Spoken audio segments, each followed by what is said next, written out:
नमस्कार, आप सभी का बहुत बहुत स्वागत है। मेरा नाम रोबिका लियाकत है और आप 7 बजे का बुलेटिन देख रहे हैं। आज की शुरुआत एक सनसनीखेज खुलासे से करूंगी। देश के 15 राज्यों में ऑपरेशन ऑक्टोपस जो चल रहा है उसमें अब तक का सबसे बड़ा खुलासा है ये। खुलासा यह है कि 12 जुलाई को जब पीएम मोदी पटना दौरे पर थे तब पीएफआई ने पीएम मोदी के कार्यक्रम में गड़बड़ी की साजिश रची थी और साजिश मोदी पर हमले की थी। साजिश देश का माहौल बिगाड़ने की थी। एबीपी न्यूज की सुपर एक्सक्लूसिव रिपोर्ट अब बुलेटिन में आप देखने वाले हैं।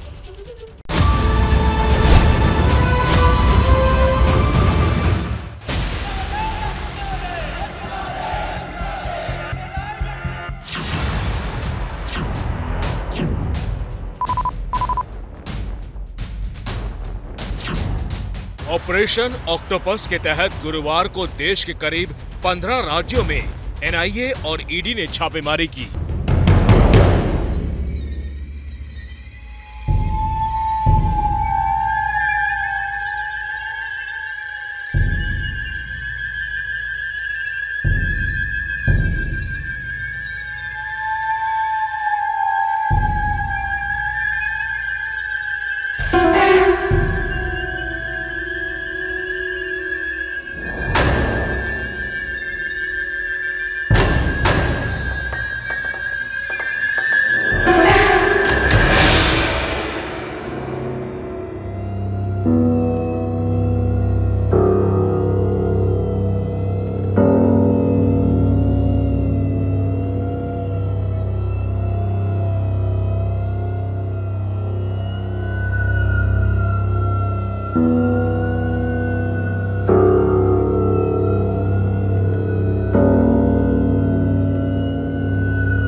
पर छापेमारी की गई और 2 लोग गिरफ्तार भी हुए थे। इस छापेमारी और गिरफ्तारी के बाद यह खुलासा हुआ कि कैसे देश विरोधी साजिश रची जा रही है और साथ ही दस्तावेज भी बरामद किए गए।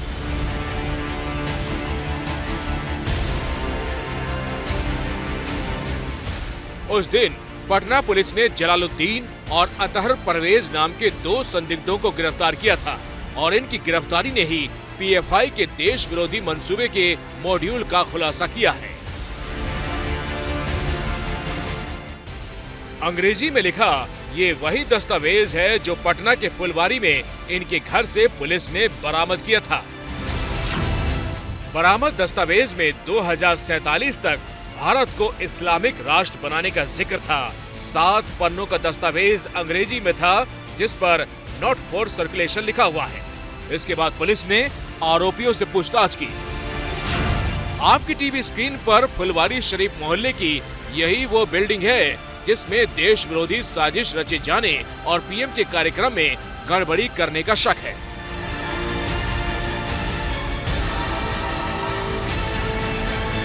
पटना पुलिस ने जो एफआईआर दर्ज की थी उसके मुताबिक जिस जगह से, जिस बिल्डिंग से 2 लोग गिरफ्तार किए गए थे उस बिल्डिंग में 6 और 7 जुलाई को ट्रेनिंग दी गई थी और ये ट्रेनिंग मार्शल आर्ट और शारीरिक शिक्षा के नाम पर दी गई थी। यहाँ तक कि ये कहा जाता है कि युवाओं को गुमराह करने के लिए हथियार की भी ट्रेनिंग दी गई थी और यहाँ केरल से लोग आते थे।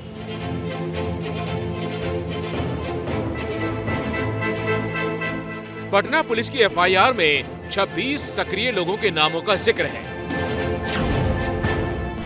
जिनमें पटना के रहने वाले 10 लोग हैं, दरभंगा मधुबनी के 3-3, कटिहार के 2, नालंदा, पूर्वी चंपारण, सारण, मुजफ्फरपुर, अररिया और वैशाली के 1-1 हैं।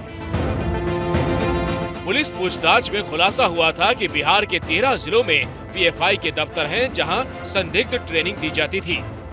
केस हाथ में लेने के बाद पटना पुलिस की इसी एफआईआर को एनआईए ने अपनी जांच का आधार बनाया और गुरुवार को देशव्यापी छापेमारी की।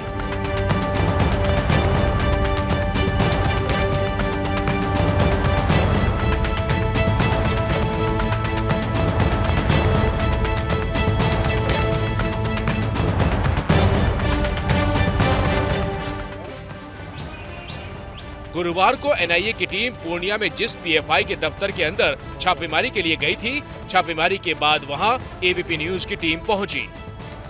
पूर्णिया में पीएफआई के दफ्तर में यहीं पर करीब 7 घंटे तक एनआईए की टीम ने छापेमारी की है। एनआईए की टीम यहां से निकली है, हाथ में एक बैग था, उसमें कुछ दस्तावेज था, लेकिन एनआईए के अधिकारी कुछ भी बोलने से बचते नजर आते हैं। देखिए, हम आपको पीएफआई का जो है दफ्तर है उसके अंदर का नजारा दिखा रहे हैं। यहाँ पे बैनर, पीएफआई का पोस्टर, आइडेंटिटी कार्ड्स वगैरह यहाँ पे गिरा पड़ा है। सबको यहाँ पे आप देखिए तलाशी सबकी ली गई है। कई सारे यहाँ पे आइडेंटिटी कार्ड्स हैं। अभी हाल में कार्यक्रम हुआ था, उसमें जो डेलीगेट्स लोग आए थे इस तरह का पहने भी थे आइडेंटिटी कार्ड, और यहाँ के लोगों का ही ये है। तो यही सब खंगाला गया, यहाँ पे कुछ दस्तावेज भी खंगाले गए हैं। एनआईए के अधिकारी अपने साथ बैग में कुछ दस्तावेज जरूर ले गए हैं, लेकिन उन्होंने कुछ भी बताने से इनकार कर दिया कि आखिर क्या उनको मिला है। आप देखिए, ये पीएफआई के जो दफ्तर है उसके अंदर का ये विजुअल हम आपको जो है एबीपी न्यूज पर एक्सक्लूसिव दिखा रहे हैं। अब इस छापेमारी के दौरान केरल से गिरफ्तार पीएफआई के शफीक पैयत के रिमांड नोट में पीएम मोदी पर हमले और उसके लिए बाकायदा ट्रेनिंग कैंप लगाने का खुलासा हुआ है। ईडी के दावे के मुताबिक पीएफआई के अकाउंट में पिछले साल भर में 120 करोड़ रुपए आए। इन्हीं पैसों से आतंकी ट्रेनिंग दिए जाने का शक जताया गया। सूत्रों की माने तो पीएफआई के विदेशी फंडिंग का पता चला है। विदेशों से जमा किए गए पैसों से ही 2020 में दिल्ली दंगों की साजिश रची गई। उसके अलावा प्रधानमंत्री के कार्यक्रम में भी गड़बड़ी फैलाने के लिए ट्रेनिंग देने में इन्हीं पैसों का इस्तेमाल किया गया।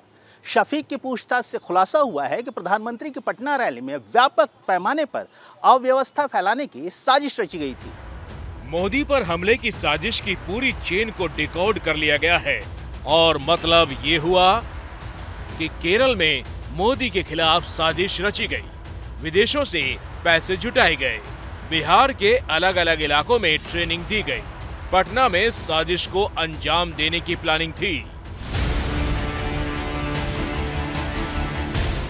ये पीएफआई यानी पॉपुलर फ्रंट ऑफ इंडिया की ट्रेनिंग सेंटर का वीडियो है। हाथों में पीएफआई का झंडा और बड़े से मैदान में दी जा रही है ट्रेनिंग। बताया जा रहा है कि पीएफआई की ट्रेनिंग का ये वीडियो पूर्वी चंपारण जिले के चकिया इलाके का है और ये वीडियो करीब साल भर पहले का है, जिस शख्स ने इस ट्रेनिंग कैंप का आयोजन किया था उस रियाज मारूफ और बबलू का नाम पटना पुलिस की एफआईआर में है। पटना पुलिस ने जिस अतहर परवेज और अरमान मलिक को गिरफ्तार किया था उसके मुताबिक बिहार में 12,000 मुस्लिम युवकों को बाकायदा हथियार की ट्रेनिंग दी गई थी। इतना ही नहीं, 13 जिलों में कैंप ऑफिस भी खोले जा चुके थे और बेरोजगार युवक या अनपढ़ जितने भी लोग थे यहाँ पर उन्हें उनका ब्रेन वॉश कर हथियार की ट्रेनिंग दी जाती थी। अब एनआईए और ईडी ने ऑपरेशन ऑक्टोपस के जरिए पीएफआई की आतंकी साजिश का पर्दाफाश कर दिया है। जैसे ही घड़ी का काटा दोपहर 2:30 पे आए, बबीता जी का दिल सास बहू साजिश के लिए मचल जाए। और ये है इनकी बहू, पूरे दिन ऑफिस की टेंशन हो जाए गॉन जब ये करें अपना फेवरेट शो फ्री टाइम पे ऑन। इनकी तरह आप भी देखें अपना फेवरेट शो अपने टाइम पर और डाउनलोड कीजिए एबीपी लाइव ऐप अपने स्मार्ट टीवी पर।